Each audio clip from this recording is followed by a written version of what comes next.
अश्वत्थः सर्ववृक्षाणां देवर्षीणां च नारदः गन्धर्वाणां चित्ररथः सिद्धानां कपिलो मुनिः।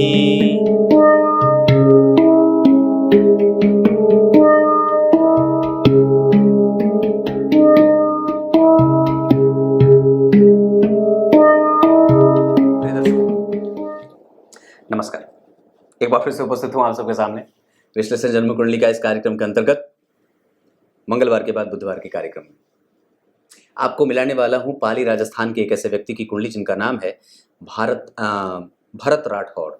और इन्होंने सवाल पूछा है, पंडित जी क्या मैं ज्योतिषी बन सकता हूँ, हस्तरेखाविद बन सकता हूँ, आदि आदि सवाल। आप 1997 के, पर एक बात कहता हूँ भगवान कि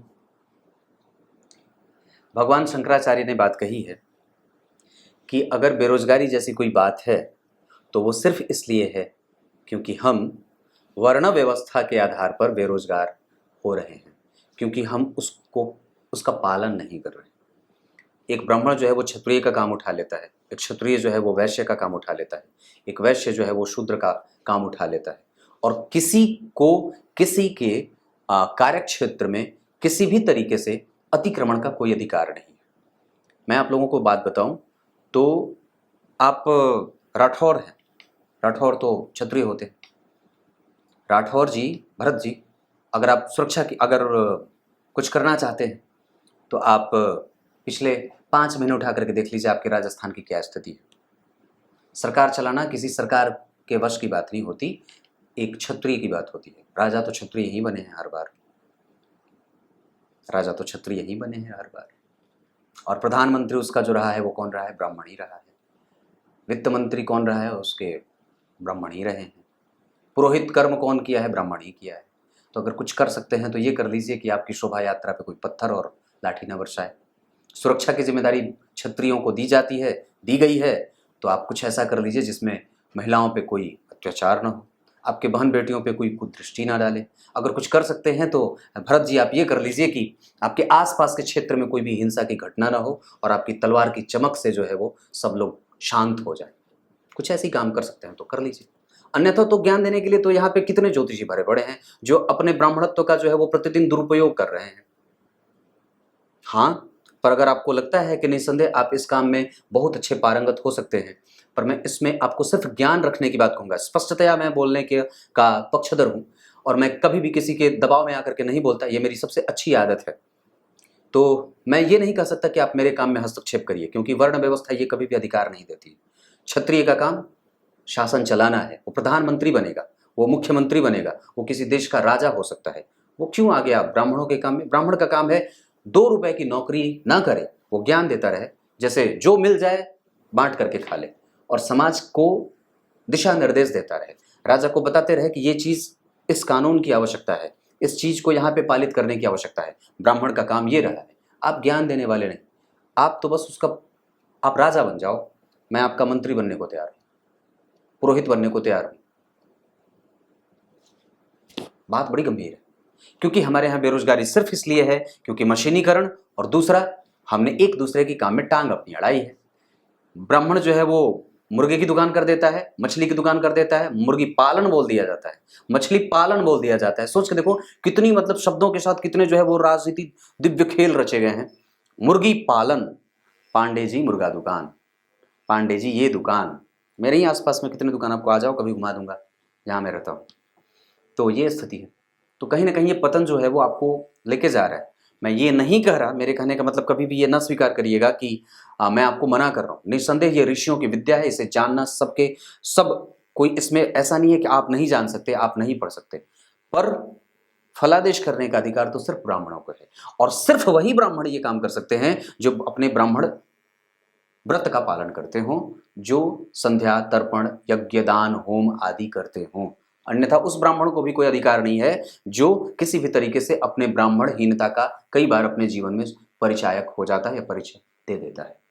अन्यथा उसको भी नहीं है, क्योंकि वेद डरते हैं किससे? कि कहीं मैं किसी ऐसे व्यक्ति के द्वारा ना पढ़ लिया जाऊं जो मुझे पढ़ने के योग्य नहीं है। इसमें महिला और पुरुष की बात भी अगर करें तो पुरुष को अब जरा देखिए, जा करके देखिए, स्मृतियां साक्षात बोल करके कह देती नहीं, सबको पढ़ने का अधिकार नहीं। प्रत्येक काम प्रत्येक व्यक्ति नहीं कर सकता है। आपकी पैंट फटती है तो आप खुद से नहीं सिल सकते। अगर सिलना होता तो सोच के देखो कि हमारे सिद्धांत कभी भी माताओं का कोई रोल ही नहीं होता, पिता का कोई रोल ही नहीं होता। ये चीज है, ये पढ़ने की बात है। रामायण, महाभारत, गीता, भागवत, ये सारी चीजें महिलाओं को पढ़ना चाहिए, वेदों को नहीं। वेद नहीं पढ़े जा सकते। वेद को सिर्फ वेद रूपी जो वेद के सिद्धांतों पे जो ब्राह्मण जीवन जी रहा है वही वेद को हाथ लगा सकता है। अन्यथा तो वो ब्राह्मण भी नहीं, जिसके संस्कार सुनिश्चित ना किए गए हों, जो संस्कारों से पूजित ना हुआ हो, वो ब्राह्मण भी वेदों को नहीं छू सकता है। मैं सिर्फ आपकी बात नहीं कर रहा, मैं सबकी बात कर रहा हूँ। और इसमें किसी भी तरीके का कोई आरोहण प्रत्यारोहण का कोई दौर भी नहीं है। ये बिल्कुल सैद्धांतिक बात है जो हमारे धर्म ग्रंथों में साक्षात लिखा हुआ है। तो आप सुरक्षा की जिम्मेदारी संभालिए, मैं हूं यहाँ, कोई मिलेगा तो बता देना। ये बात है।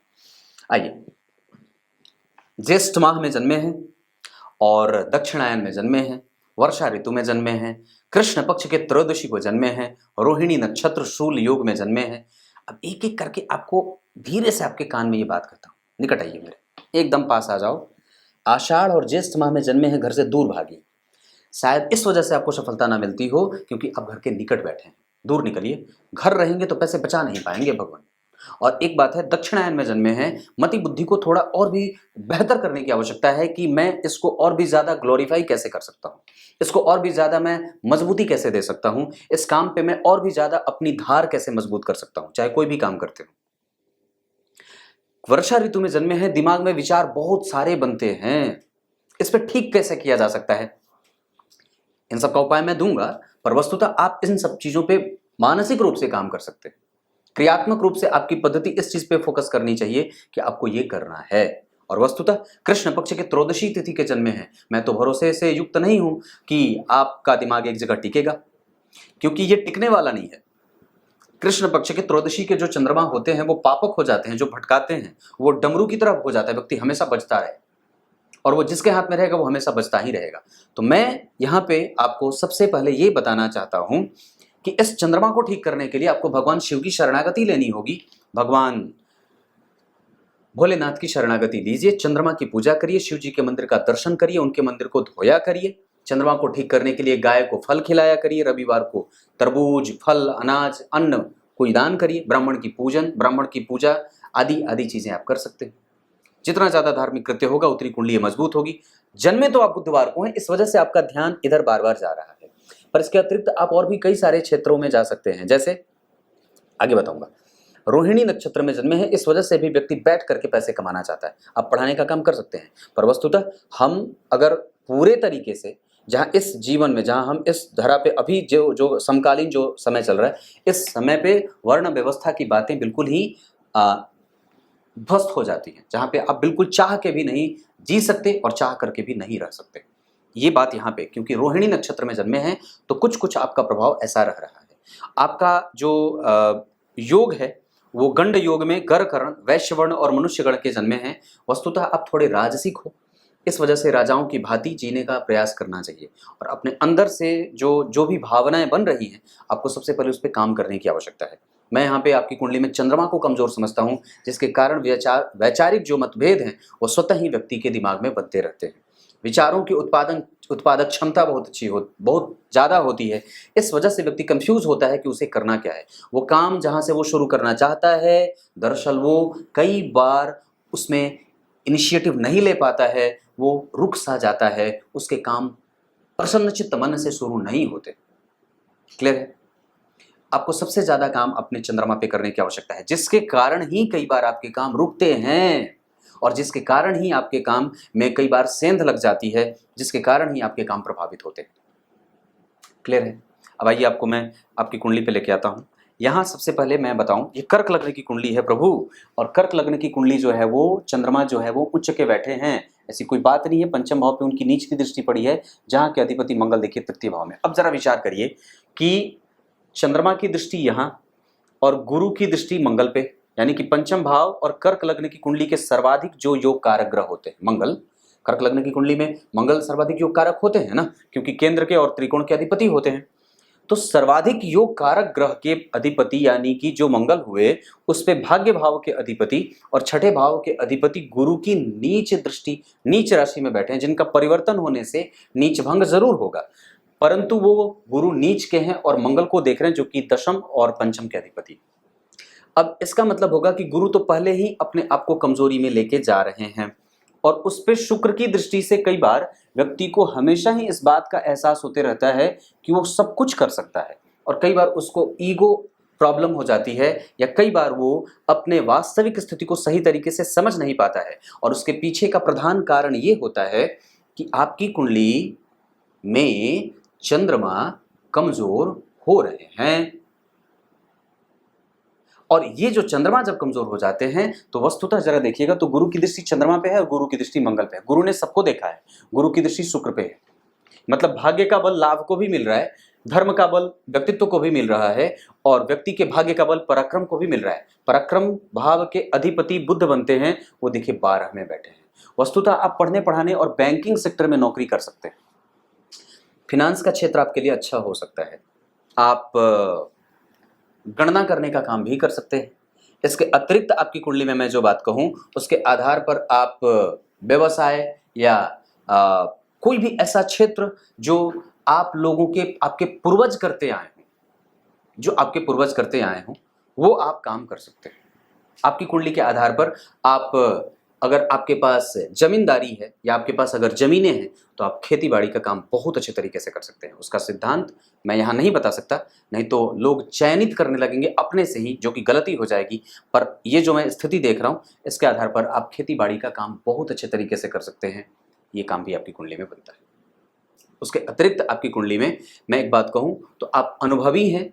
अपने अनुभव के आधार पर, अपने बुद्धि के बल पे, अपने बैठने के तौर तरीकों के बल पे आप व्यवसाय में अगर कुछ करना चाहते हैं तो बैंकिंग वगैरह का भी काम, या फिर कई बार अपने भुजाओं के बल पर धन कमाने का भी आपकी कुंडली में स्थिति बन, जैसे आप कोई भी काम जो क्षत्रिय करते आए हैं आप दिन उठा करके देख लीजिए, या नहीं तो फिर आप चुपचाप खेती बाड़ी का काम कर सकते हैं।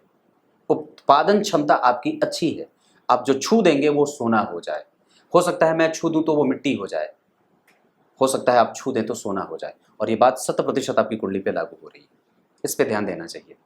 अब ये पहले मैं इस सवाल का उत्तर देना चाहूँ कि व्यक्ति के पास ऐसी कौन सी बात थी जिसके कारण वो ये सवाल पूछ बैठता है कि क्या मैं ज्योतिषी बन जाऊँ। क्योंकि आपकी कुंडली में लग्न के अधिपति चंद्रमा को देखिए, चंद्रमा उच्च के हैं, गुरु की दृष्टि लग्न पे, और शनि जो है वो चंद्रमा को देख रहे हैं। एक बात बताता हूँ, मेरी खुद की कुंडली में लग्न में शनि बैठे, और ज्योतिष का सिद्धांत ये कहता है कि जिस व्यक्ति की कुंडली में द्वितीयेश या द्वितीय भाव के अधिपति के साथ या जन्म कुंडली के दूसरे भाव के अधिपति स्वयं अगर शनि हो जाते हों तो, या फिर लग्न के अधिपति के ऊपर शनि की दृष्टि पड़ जाए तो व्यक्ति को ज्योतिष जैसे शास्त्र में पारंगतता हासिल हो जाती है, या वो ज्योतिष जैसे शास्त्र का अध्ययन करने वाला हो जाता है, या वो ज्योतिषी बन जाता है, या फिर ज्योतिष शास्त्र में उसकी रुचि हो जाती है, या वो ज्योतिषी बन सकता है। अगर आपको लगता है कि आप इस क्षेत्र में बेहतर काम कर सकते हैं, धन कमाने से ज़्यादा आप लोगों की सेवा कर सकते हैं, तो स्वागत है। पर मुझे नहीं लगता है, क्योंकि क्षत्रियत्व का गुण तो कहीं ना कहीं रहेगा। ये बात है। अगर आप इसकी गारंटी लेते हो तो फिर आ जाइए इस क्षेत्र में, क्योंकि मैंने कई बार लोगों को, ये जो आमतौर पे ज्योतिषी हैं और बड़े अच्छे हैं, उन लोगों को मैंने कई बार कुंडली विश्लेषण में ये बात कहते देखी है, हाँ बिल्कुल बन सकते हैं, हाँ बिल्कुल बन सकते हैं, हाँ बिल्कुल बन सकते हैं। क्योंकि सभी लोग नहीं बन सकते, ये बात मैं बहुत अच्छे से जानता हूँ। क्योंकि जो संस्कार से युक्त नहीं है वो निश्चित रूप से उसमें आ करके अपना 100% और चाह करके भी वो काम नहीं कर सकता अच्छे से। उसमें आपको बहुत सारी चीज़ों का पालन करना पड़ता है, नियमबद्ध होना पड़ता है। ये कोई आसान काम नहीं है, ये काम भी बाकी है। लग्न के अधिपति का उच्च का होना बहुत अच्छी बात। शनि जैसे ग्रह से देखा जाना, जो कि आपकी कुंडली के लिए अस्तमेश होते हैं, बुद्धि को कई बार कंफ्यूज करते हैं और बहुत ज़्यादा विचार करने वाला बना देते हैं। आप सबसे पहले अपने आप को क्लियर करिए कि आपको करना क्या है। एक काम जो मैंने सारी चीज़ें बताई हैं उधर से, बैंकिंग, फिनेंस, और आप लॉ वगैरह के क्षेत्र में भी जा सकते हैं। हालांकि आपकी कुंडली में अगर बात कहूँ तो बुद्धि लगा करके आप कोई भी धन कमा सकते हैं। बुद्धि लगाइए, धन कमाइए, बुद्धि का इस्तेमाल करिए, शरीर का इस्तेमाल नहीं करिए। शरीर तो चलो ठीक है, आपके पास ऐसी स्थिति है कि आप कुर्सी पे बैठे बैठे धन कमा सकते हो, बात इधर से उधर घुमा करके। मैन पावर सप्लाई आप कर सकते हैं। मंगल आपकी कुंडली में बढ़िया बैठे हैं, वो और भी अच्छे हो सकते थे जन्म कुंडली में। यहाँ छठे भाव पे उनकी दृष्टि जा रही है, इस वजह से ये क्षेत्र मजबूत होगा। उनकी दृष्टि यहाँ जा रही है, बहुत अच्छी बात होगी। यहाँ जा रही है, आपकी कुंडली में मंगल का प्रभाव, क्षेत्र ठीक हो रहा है। नवांश कुंडली में भी अगर मंगल को देखते हैं तो स्वग्रही हो रहे हैं। यहाँ भी मंगल जो है वो केंद्र में आ रहे हैं। तो कुछ दिमाग लगाइए, जहाँ पे आप कुछ तकनीक से संबंधित जानकारी इकट्ठा कर लें, किसी खास विषय को पढ़ करके उस पर अपना कुछ महारत हासिल करके आप उस पर अगर कुछ काम करना चाहते हैं तो कर सकते हैं। पर मैंने वस्तुतः आपको जो चीज़ें इस पर, हालांकि चर्चा बहुत ही आवश्यक है सामने से, कि कई बार हम जब तक आपको सुनेंगे नहीं कि आपके दिमाग में ऐसी कौन सी बात है जो चल रही है। तो आपके दिमाग में ज्योतिष और हस्तरेखा वाली बात चली, तो ऐसा इसलिए ही हो रहा है क्योंकि चंद्रमा के ऊपर शनि की दृष्टि जा रही है। समझ में आ रही होंगी चीजें। धन भाव के अधिपति का 12वें जाना और पराक्रम भाव के अधिपति के साथ, इस कारण से व्यक्ति का रिसोर्स जो है वो गलत या यूजुअली वो कमजोर हो जाता है या परेशान होता है, उसको बहुत ज्यादा खींच करके सामने से लाना पड़ता है। और सूर्य आपकी कुंडली में कंफ्यूजन में है। चंद्रमा आपकी कुंडली में जो स्थिति बना करके बैठे हैं वो बहुत ही मजबूत है, इस वजह से वो थोड़े ठीक है, नहीं तो और भी ज्यादा वो आपको विचारों से मारने वाले बना देते। मंगल आपकी कुंडली में दरअसल आपको शक्ति संपन्न बना रहे हैं। बुध आपकी कुंडली में अनुभवी और पूजनीय बना रहे हैं, या फिर लोगों को व्यक्ति पूज लेता है, या फिर ब्राह्मण और गुरुजनों का आदर करने वाला बना दे रहे हैं। वहीं गुरु आपकी कुंडली में आपके प्रभावों में बल दे रहे हैं और आपको साहसी बना रहे हैं। वहीं शुक्र आपकी कुंडली में अनुभव का मालिक और आपको धैर्य से युक्त रखने वाला व्यक्ति बना रहे हैं, और अनुभवी बनाने के साथ साथ आपके पास धन संपत्ति वैभव और कुशलता और सबको एक साथ लेकर के चलने की आदत दे रहे हैं। वो शुक्र आपकी कुंडली में जिस नक्षत्र में बैठे हैं वो पुष्य नक्षत्र, उसकी स्थिति आपकी कुंडली में जहां पे शनि रेवती नक्षत्र में बैठे हैं, जिसके अधिपति बुध पुनर्वसु में वापस जा रहे हैं, और जो गुरु आपकी कुंडली में लग्न को देख रहे हैं। इसका मतलब है कि कहीं ना कहीं व्यक्ति के अंदर समरसता, व्यक्ति के अंदर कहीं ना कहीं धार्मिकता, व्यक्ति के अंदर कहीं ना कहीं जो है वो प्रभाव संपन्नता की बात होगी। अब यहाँ पे चूंकि गुरु और शुक्र जैसे दो शुभग्रह अगर केंद्र में आएंगे और भाग्य भाव के अधिपति होकर के परिवर्तन महायोग बना करके लग्न को देखेंगे, लाभ पे दृष्टि सामान्य, पर चंद्रमा को देखने के कारण चंद्रमा का बल ठीक होगा। लग्न पे देखने से उच्च की दृष्टि से व्यक्ति का व्यक्तित्व, व्यक्ति का स्वास्थ्य, व्यक्ति के चरित्र, व्यक्ति के सौष्ठव की बात, व्यक्ति का ओजस्विता, व्यक्ति की गंभीरता, व्यक्ति का प्रभाव स्वभाव, और वो जो एक गंभीरता स्थिति होती है वो बहुत ही उत्कृष्ट दर्जे की हो जाती है। वहीं गुरु की दृष्टि यहाँ पे जाएगी तो थोड़ी सामान्य, मंगल की दृष्टि यहाँ के लिए ठीक, ये बात मैंने बताई। मंगल हर जगह अच्छे देख रहे हैं और दिखाए जा रहे हैं। यहाँ पे भी अगर बात करें तो यहाँ पे भी मंगल जो है वो योग कारक होते हैं। यहाँ पे मंगल अच्छे नहीं होते, मेहनत इस वजह से ही वो कई बार करा रहे हैं। लेकिन चंद्रमा यहाँ पे देखिए तो चंद्रमा आपकी कुंडली में यहाँ पे बैठ रहे हैं उच्च के, यहाँ भी, वहां भी उच्च के, यहाँ भी उच्च के, और ये वर्ग उत्तम स्थिति होगी। यहाँ पे चंद्रमा उच्च के, इसका मतलब ही मैंने यही चीज देख करके आपकी कुंडली में दरअसल जो बात कही थी, क्योंकि लग्नेश हैं वो और वो अच्छे बैठे हैं, अपने नक्षत्र के बैठे हैं, इस वजह से मैंने कृषि, दूध, वाणिज्य, खाने पीने की सामग्री और कोई बड़ा मॉल खोल लीजिए, ठाट से कुर्सी लगा के बैठ जाओ सफेद कुर्ता पजामा पहन के तलवार के साथ, जिसकी चमक आपके दुश्मनों को फीकी कर दे। आपके डर से लोग थर थर आकर के उठ के भाग खड़े हों कि नहीं ये क्षत्रिय है। आप लोगों को मैं एक बात बताऊं, मैंने ये बात कही है कि मैंने ये चीज़ देखी है कि वीडियो बनाते हैं लोग तो जो है वो खूब रौब दिखाते हैं, पर जब लाठी डंडे आप लोगों पे बरसते हैं तो आप लोग कहाँ दुबक जाते हैं। विचार करो, क्षत्रिय तो इस चीज के लिए कभी नहीं जाने जाते थे, क्षत्रिय इस चीज के लिए कभी नहीं जाने जाते थे। महाराणा प्रताप आप ही के राजस्थान के थे ना, राठौड़ जी। मैं आप पे हंस भी रहा हूं, ब्राह्मण हूं, हंस सकता हूं, हाँ, क्योंकि मेरी सुरक्षा की जिम्मेदारी आपकी है। अगर कल को मुझे कुछ होता है तो सबसे पहले क्षत्रियों को पूछना होगा कि इस ब्राह्मण को किसने क्षति पहुंचाई है। और ब्राह्मणों की सुरक्षा की जिम्मेदारी, समाज की सुरक्षा की जिम्मेदारी हमेशा से क्षत्रियों पे रही। स्त्रियों की सुरक्षा की जिम्मेदारी हमेशा से ही क्षत्रियों को रही है, क्योंकि राजा वही रहा है, राजा तो वही रहा है और राजा वही रहेगा, राजा वही रहेगा।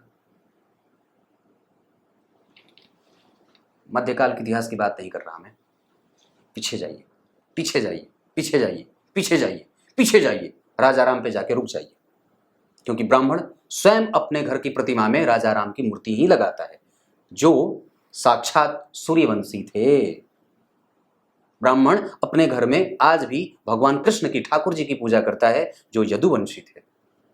कहां, उसने तो कोई भेद करा नहीं, उसने तो कोई भेद नहीं करे। ये बात समझने की है। जागो जागो जागो। जैसे है ना वो आशुतोष राणा जी की कविता, हे भारत के राम जगो मैं तुम्हें जगाने आया हूं। तो इस तरह से जागना ही होगा।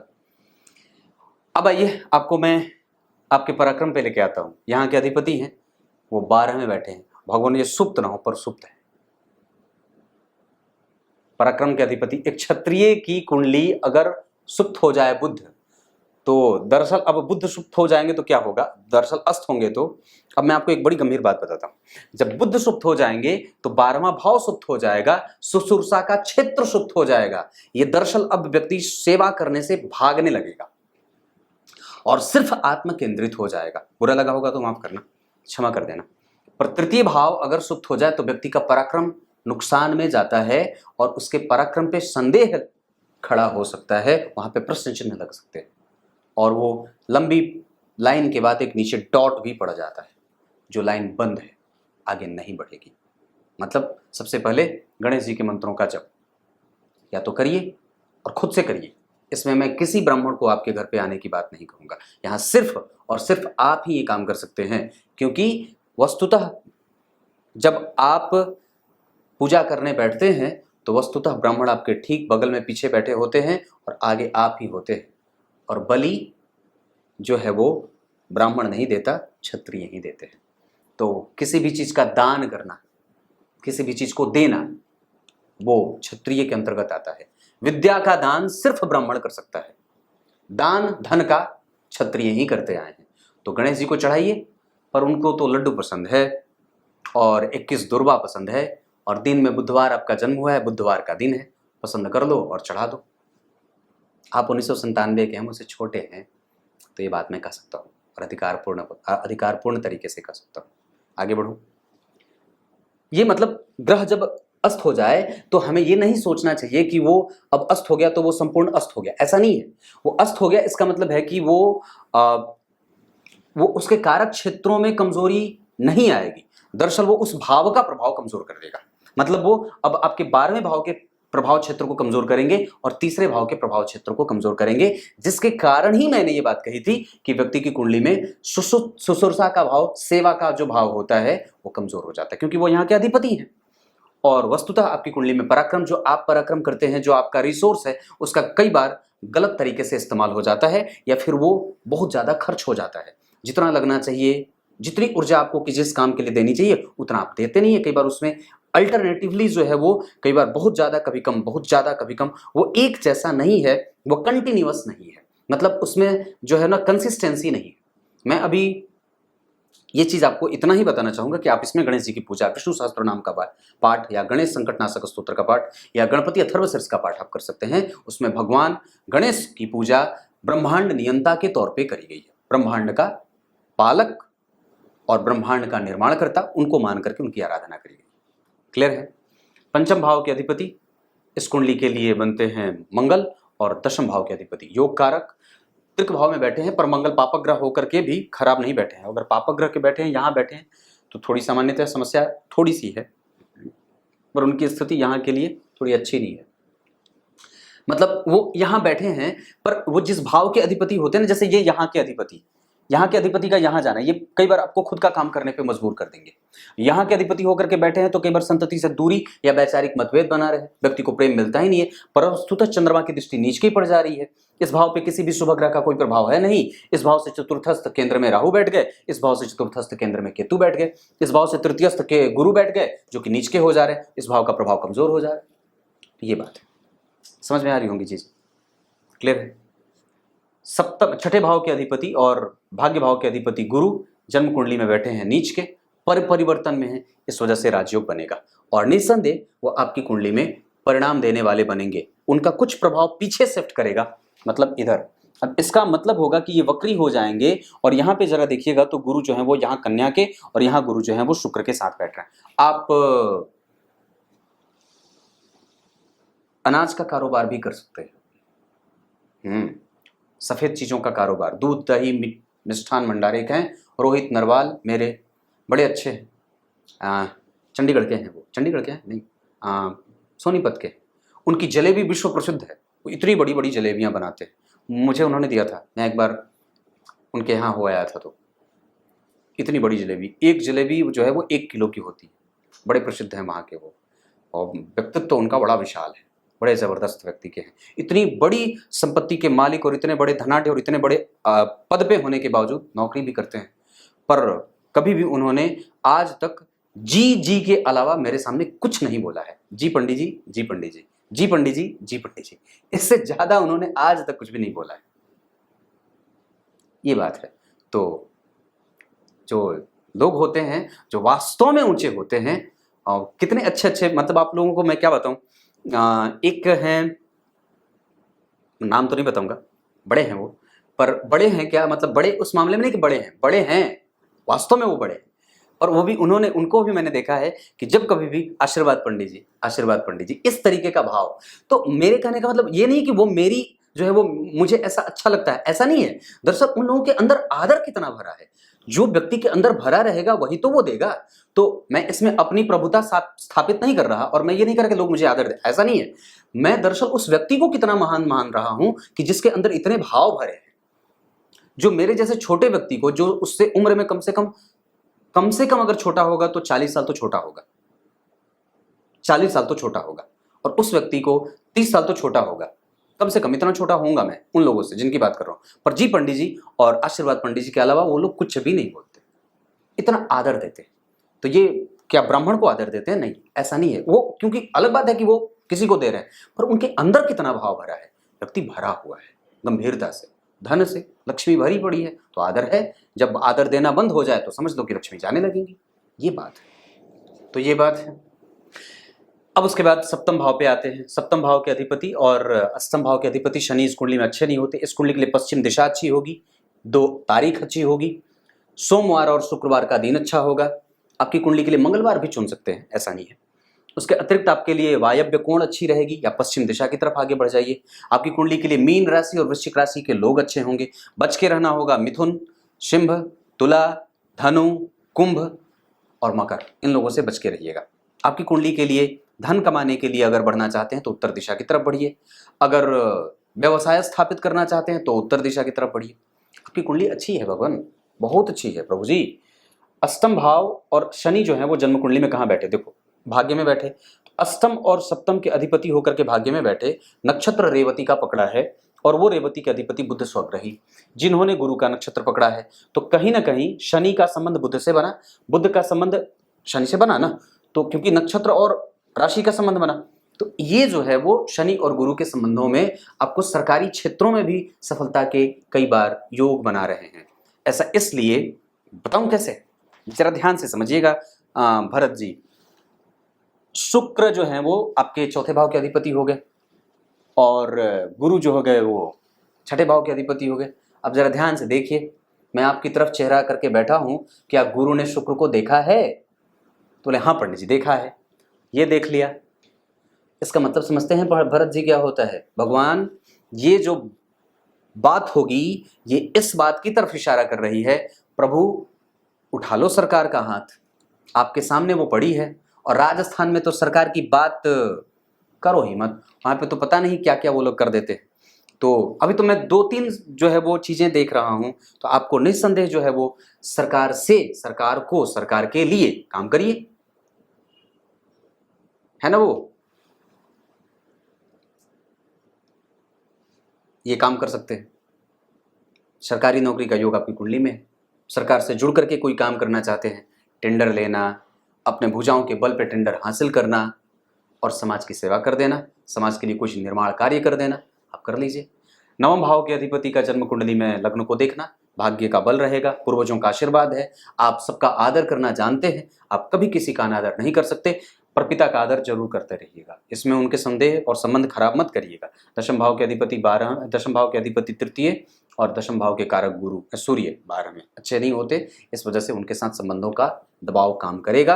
और मैं समझता हूं कि आपके ऊपर माता का आशीर्वाद ज़्यादा है, माता का स्नेह आपके लिए बहुत ज्यादा अच्छा बनेगा, क्योंकि माता के कारक चंद्रमा ठीक, माता के अधिपति शुक्र पुष्य नक्षत्र में, जिसके अधिपति शनि जो है वो रेवती में बैठे हैं। और लग्न को आप जरा गौर से देखिएगा, पापकर्त्री वगैरह ये योग नहीं है। पंचम भाव के अधिपति त्रिक भाव में, यश कीर्तिमान सम्मान पद प्रतिष्ठा आदि इन सब चीजों पर कमजोरी हो जाएगी। संतान उत्पत्ति में कई बार बाधाएं उपस्थित होती हैं, इस वजह से कुंडली मिलाकर के विवाह करना चाहिए। अब मंगलिक वगैरह नहीं है। दिशा के आधार पर अगर बात करें तो आपकी कुंडली में विवाह वगैरह के लिए अगर कभी भी कोई बात बने विवाह करने की, तो आप पश्चिम दिशा की तरफ से जातिकाएं चुन सकते हैं। उसके अतिरिक्त वृषभ राशि, कर्क राशि और मकर राशि की जातिकाएं आपके लिए अच्छी साबित होंगी। इसके अतिरिक्त आपकी कुंडली में बुद्धिमत्ता थोड़ी सी बाहर जा रही है, उसको खींच करके अपने पास बिठाने का काम करिए। षडबल में बुद्ध सबसे ज्यादा बलवान है, इस वजह से सूर्य आपकी कुंडली में आधा परिणाम करेंगे, चंद्रमा और मंगल आपकी कुंडली में हमेशा अच्छे परिणाम करेंगे। बुध आपकी कुंडली में थोड़े अशुभ हैं, बुद्धिमत्ता को और भी जागृत करने की आवश्यकता है, गणेश जी वाली बात याद रखिएगा। गुरु जो है वो जन्म कुंडली में अच्छे परिणाम करेंगे, कमजोर होने के बावजूद भी, क्योंकि वो बलवान नहीं है, 27 डिग्री के हैं, पर वस्तुतः वो गुरु परिवर्तन कर रहे हैं। शुक्र 10 डिग्री के, चंद्रमा 14 डिग्री के, सूर्य 16 डिग्री के, मंगल 12 डिग्री के, शनि 25 डिग्री के, जिसमें से शनि को छोड़ करके चंद्रमा, शुक्र, मंगल, सूर्य ये सब आपकी कुंडली में आपके फेवर में खड़े हो रहे हैं। कहां भाग रहे हैं आप? 4 ग्रह आपके पक्ष में हैं, गुरु भी तो हैं। अब कोई बात नहीं है, थोड़े से कमजोर है, बहुत ज्यादा गंभीर हो जाएंगे तो फिर वो बहुत ज्यादा गंभीर हो बना देंगे, तो ये भी ठीक है। तो ये बात बनी। शनि जो है आपकी कुंडली के लिए सामान्य है, वो ठीक नहीं है, इस वजह से बजरंग बली की चरण सेवा बनती रहे, होती रहे। दीपक दान किया करिए, अगर हो सके तो कुछ सामाजिक क्षेत्र में जैसे पीपल का वृक्ष वगैरह आप लगा सकते हैं तो लगा दीजिए, और बरगद का वृक्ष लगाना चाहते हैं तो लगा दीजिए। वृक्षों में मैं पीपल हूँ, ये काम आप कर सकते हैं। आपकी कुंडली में इतनी बात बनती है। शुक्र आपकी कुंडली के लिए अशुभ होते हैं, अच्छे नहीं होते, क्योंकि पापी भाव के और चतुर्थ भाव के अधिपति हैं, पर लाभेश होकर के लग्न में बैठे हैं, तो आपको दे सब कुछ देंगे। जैसे आपकी कुंडली में अगर गुरु की दशा चले, अंतर प्रत्यंतर की भी बात करता हूं, शुक्र की दशा चले या मंगल की दशा चले, आप कोई भी काम कर सकते हैं। संतान, विवाह, धर्म, अर्थ, काम, मोक्ष से संबंधित कोई भी काम आप कर सकते हैं। आपकी कुंडली में मृत्यु बड़ी अच्छी है, और मैं समझता हूं कि आपकी कुंडली में पंचम भाव के अधिपति होकर के मंगल अगर जन्म कुंडली के सप्तम भाव के द्वारा देखे जा रहे हैं, तो विवाह का क्षेत्र कई तरीके से कुछ ऐसा बन रहा है जहां पे कुछ लोगों का विरोध हो, जहां पे कुछ लोग आपकी बात ना माने, जहां पे कई बार आपकी बात चलने वाली हो जाती है। इस बात पे थोड़ा ध्यान दे दीजिएगा, कुछ ऐसा मत कर बैठिएगा जिससे समाज में आपके पिता का नाम कमजोर पड़े। क्लियर है? अब क्या बताऊं, सब तो बता दिया, बहुत सारी चीजें बता दी मैंने। कुछ इसी तरीके से आज के कार्यक्रम का समापन करते हैं, तब तक के लिए इजाजत दीजिए। कल एक बार फिर से उपस्थित होंगे आप सबके सामने। गीता जी के श्लोक का अर्थ बता देता हूं।